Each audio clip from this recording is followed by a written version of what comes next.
Hey everybody, how was your summer? Mine was pretty good. I spent a lot of time with my family, just took some time off, but rest assured I'm back in it again. You guys remember my buddy Diego? He used to work over at Vortex and VSR.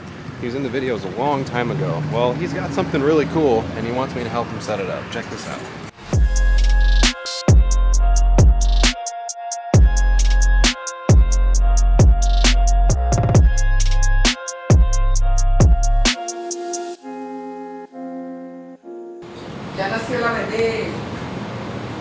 Alright, so we got the crank angle is actually reading now. Now we're trying to get the cam sensors to read. That's without grounding anything. So you're getting signal, it's getting power, right? Yeah, both are getting power actually. Okay. So one of the things that's really important about ignition timing sync is that you have to make sure that it's set up correctly from the beginning, or the ECU won't really know where top dead center is. So you may set your ignition advance at like 15 degrees, but if your ignition sync is off by 2, it could be 13 or it could be 17. You really don't know. So some of you guys might remember doing the ignition sync process on my GC8. Lucky for me, this is a Subaru engine as well. And the ignition sync is essentially the same thing. And we also have an AEM Infinity. Now this is actually an AEM Infinity 7, and we're going to make it run on this STI. This is a pretty cool little buggy, man. Interesting setup. You've got your AVCS sensor back here, and now we've got the magnetic cam sensor that we're trying to get to read. Then we've got a magnetic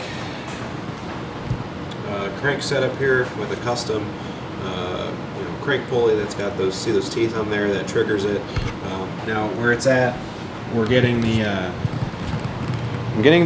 the crank signal is reading, the cam signal is not. I was taking a look at the wiring sheet here. Check this out. Okay, so here's the build notes. This is really important stuff. I was really happy to see that they did this, because it kind of gives me a little bit more info.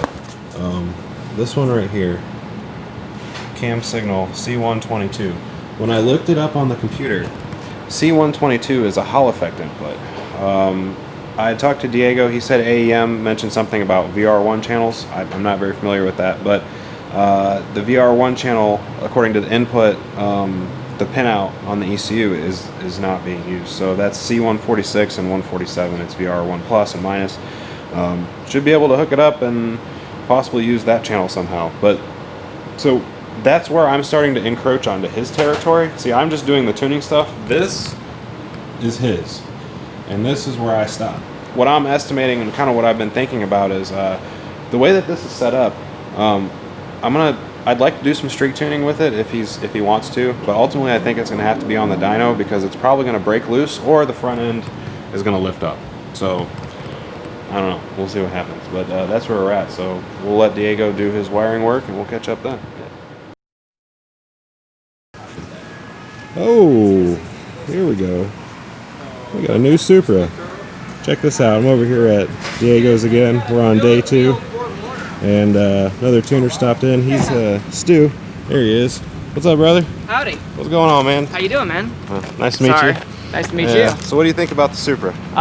First impressions, it is a much nicer car to drive than I expected. It truly does feel like a blend of the two brands to me. You do kind of have that throttle and steering feeling like a BMW, but the chassis feels much more sturdy. It feels more like a stiff sports car to me than like a Z4 or something like that. So it really is a nice blend of both. It's super comfortable.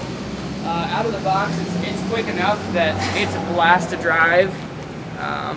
Yeah, it looks really nice. It looks much better in person for sure. Yeah, it's definitely better in person. I'll agree with you on there.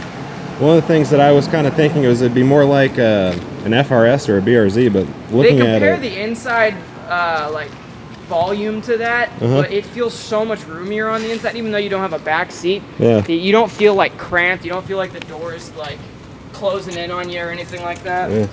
Here, it's unlocked. All right, let's check out the inside. Sorry, thought it was unlocked. It's a new car. It's all right. You got time to learn, right? Yeah, exactly. Oh yeah, dude, this is a beauty. That is a sweet BMW, man. right? Sorry, I couldn't I don't resist care what it is. I don't. It's Toyota, BMW, whatever. I don't care. I like it. Yeah, so it's fun to drive yeah, and it exactly. looks good. So Dude, that is cool. Wow, I like it. so it is what it is. Yeah, very cool, man. All right, I'll let you do your thing. You're working on this SCI today, right? Yep. Yes, sir. Very cool. Yeah, I'm Get that. working on the dune buggy. I'm not having good luck today. There's a custom cam and crank setup on here, and honestly, I'm really struggling with it. It's just not sinking.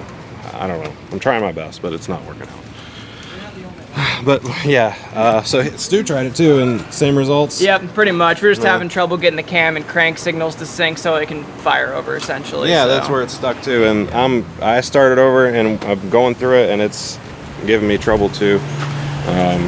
I don't know. We'll just keep working, figure it out. We can figure it out. Yeah, we'll get it. Just kidding. This is where we're at. Again, so I've been doing some research on the cam and crank stuff. This has an 80-degree offset from top dead center on the crank. We went ahead and made this a single trigger. It was dual. He took off one of the triggers, so it's only single now. Everything should work, and this is where I'm stuck. So, I can go into this. So this crank noise cancellation, I don't have an oscilloscope, so I'm just kind of guessing on this. The missing teeth, it was set at 1.5. I've been experimenting with that. Maybe there's some discrepancy there, but so there is only one tooth. However, it says -1 patterns equal 1.5. Those are typical values. So there might be some adjustment there too. So we put our heads together and we came up with an idea we're going to try. Now, what we've got here is we noticed that the crank sensor wiring passes right by the alternator, and we're thinking there might be some interference there. So if you notice, there's some little quick DIY work there. Turned out real nice, a little extra shielding, working with what we have here. We're going to see if this works. I am at a point where we've gone through this whole thing.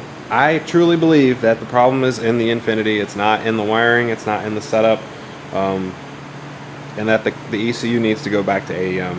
Why I think it needs to go back to AEM is that intermittent issues, okay, it was used, and it was in a car that had been in like top tier racing, and the car had been wrecked. I believe that there may be some seismic damage in there, or maybe exposed to heat, because this issue of not being able to communicate, and then it can't sync up correctly. We've checked everything. Everything is there for the ECU that it needs to work, and this is the same spot that I was in with my GC8, where I said, you know what, sending this thing to California, and we're just going to eliminate it, because that's the thing. You get to a point where you have to eliminate your variables, and I truly feel that this is the problem right here. 3 tuners have gone through this thing. None of us have been able to do it. We all came to the same conclusion. Nobody really came to the conclusion that the ECU was bad. That's kind of my theory, but everybody's in agreement essentially. So that's where we're at. What you guys do with it is up to you. I don't know. I'm third party here. I'm just in to try and get it to start, and I can't do it. So I don't know. This video was a failure, I guess. All right, so I'm on my way home. Whoa, shit the road. Oh. Yeah. Hey, buddy. Your chair's back there.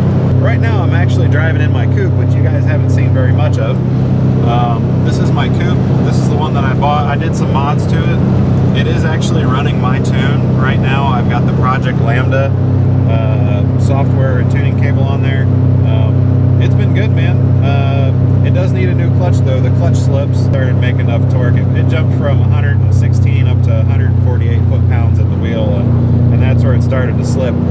Original clutch, 166,000 miles on the car, so it is what it is. But I've been running this thing back and forth to Tampa 90 the whole way, and it just purrs like a kitten. I'm really happy with it. Before we go, real quick, I want to give you a rundown of what you're going to see this year on Boostaholics. The heads in the GC8 need to be replaced. Remember last season, there was a hole in runner number 4. And I also have a brand new AEM Infinity ECU that needs to be tuned. So that's gonna be fun. That's right, that's an Eaton M62 supercharger. And we're gonna supercharge the coupe. Oh yeah, this whole thing needs some paint. What color do you want to paint it? Comment below. And I'm also going to do some really cool product reviews. We've got some dash cams. This is an OBD scanner. Really helpful. This is a solar powered backup camera. And this is actually a night vision system that helps you to see through the rain. I don't know about that, but we'll see. All right, now you didn't hear this from me, but don't tell anybody. But the Boostaholic stickers are for sale on eBay right now. That's right, go there and search Boostaholics and buy them. Buy them all. You need them. Buy them all.